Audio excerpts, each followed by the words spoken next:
السلام علیکم۔ آج ہم آپ کو اس ویڈیو میں پرانے زمانے میں دی جانے والی کافی خطرناک سزاؤں کے بارے میں بتائیں گے جو زمانہ قدیم میں لوگوں کو دی جاتی تھی، جنہیں دیکھ کر آپ حیرت میں مبتلا ہو جائیں گے۔ دی ہیریٹک فورک، یہ اوزار قدیم رومن صرف ان لوگوں کے لیے استعمال کرتے تھے جو چرچ کے خلاف تھے اور چرچ کے بارے میں زہر اگلتے رہتے تھے۔ ایسے لوگوں کی زبان کو لگام دینے کے لیے یہ اسپیشل ہتھیار بنایا جاتا تھا جو کہ 2 سائیڈ سے نوکدار ہوتا تھا اور جس کو ملزم کے گلے پر باندھ دیا جاتا تھا۔ یہ ہتھیار اس وقت تک گلے میں باندھا جاتا تھا جب تک وہ شخص اس بات سے توبہ نہ کر لے کہ وہ کبھی زندگی میں چرچ کے خلاف نہیں بولے گا۔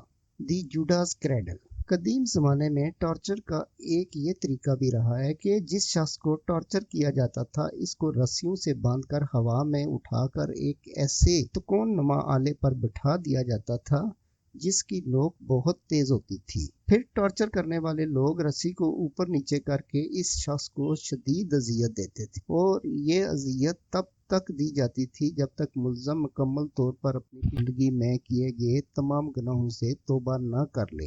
ریٹ ٹارچر، یہ طریقہ قدیم چائنا اور جرمنی میں استعمال کیا جاتا تھا۔ اس طریقہ کار میں مجرم کو سیدھا لٹا کر ایک پنجرے میں بھوکے چوہے ڈال کر ملزم کے سینے یا پیٹ کے اوپر رکھ دیا جاتا تھا۔ بھوکے چوہے پھر مجرم کے سینے کی جلد کو کترنا شروع کر دیتے تھے اور اس کے بعد گوشت کھانا بھی شروع کر دیتے تھے۔ ماہرین کا کہنا ہے کہ یہ تمام تکلیف دہ ٹارچر میں سے سب سے زیادہ کامیاب طریقہ رہا ہے جو کہ ملزم کے دل میں سب سے زیادہ خوف پیدا کرتا تھا۔ دی بروزون بل، یہ طریقہ کار ایک قدیم یونانی سونار کی ایجاد تھا۔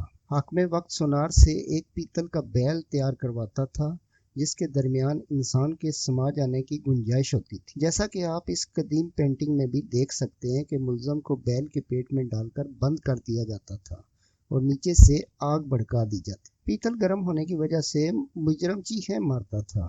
سونار نے اس بیل کو اس طریقے سے بنایا تھا کہ جب مجرم چیخیں نکالتا تھا تو باہر کھڑے ہونے والے آدمیوں کو اس کی آواز کئی گنا زیادہ سنائی دیتی تھی تاکہ باقی لوگ اس کو دیکھ کر عبرت حاصل کریں۔ کیل ہالنگ، یہ طریقہ کار 8ویں صدی عیسوی تک نیوی اور بحری قزاقوں میں مشہور رہا۔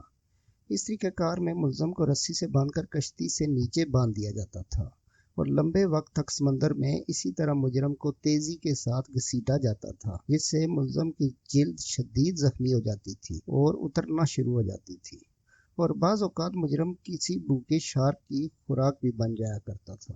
دی آئرن میڈن، یہ ڈیوائس ایک کفن کی طرح کا ہوتا تھا جو کہ آپ اس تصویر میں بھی دیکھ سکتے ہیں۔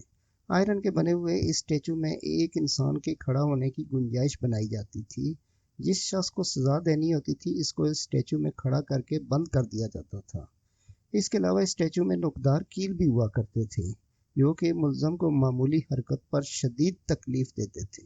دی بریسٹ ریپر، یہ آلہ صرف عورتوں کو سزا دینے کے لیے استعمال کیا جاتا تھا۔ یہ ایک ایسا آلہ شمار کیا جاتا تھا جسے سن کر لوگ بے ہوش ہو جایا کرتے تھے۔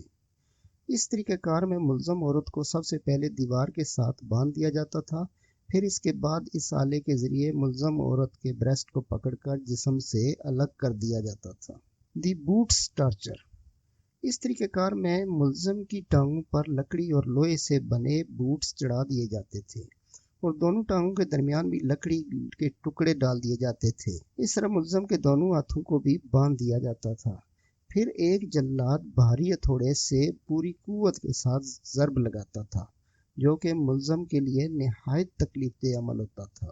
دی ریک، یہ طریقہ کار قدیم یورپ میں استعمال کیا جاتا تھا جس میں ملزم کو ایک قالین پہ لٹا دیا جاتا تھا۔ لٹانے کے بعد ملزم کے دونوں بازوؤں اور ٹانگوں کو لوہے کی رسی سے باندھ دیے جاتے تھے اور جلاد ان رسیوں کو آہستہ آہستہ کھینچتے رہتے تھے۔ پھر اگر وہ ملزم مطلوبہ معلومات فراہم کر دیتا تو وہ اسے چھوڑ دیتے اور اگر آدمی معلومات فراہم نہ کرے تو جلاد رسی کو آہستہ آہستہ مزید کھینچتے رہتے یہاں تک کہ بازو اور ٹانگیں اس کے جسم سے الگ ہو جایا کرتی تھی۔ اگر آپ کو یہ ویڈیو پسند آئی ہے تو لائک کریں، اگر نہیں پسند آئی تو ڈس لائک کریں، اور ملتے ہیں کسی اور ویڈیو میں۔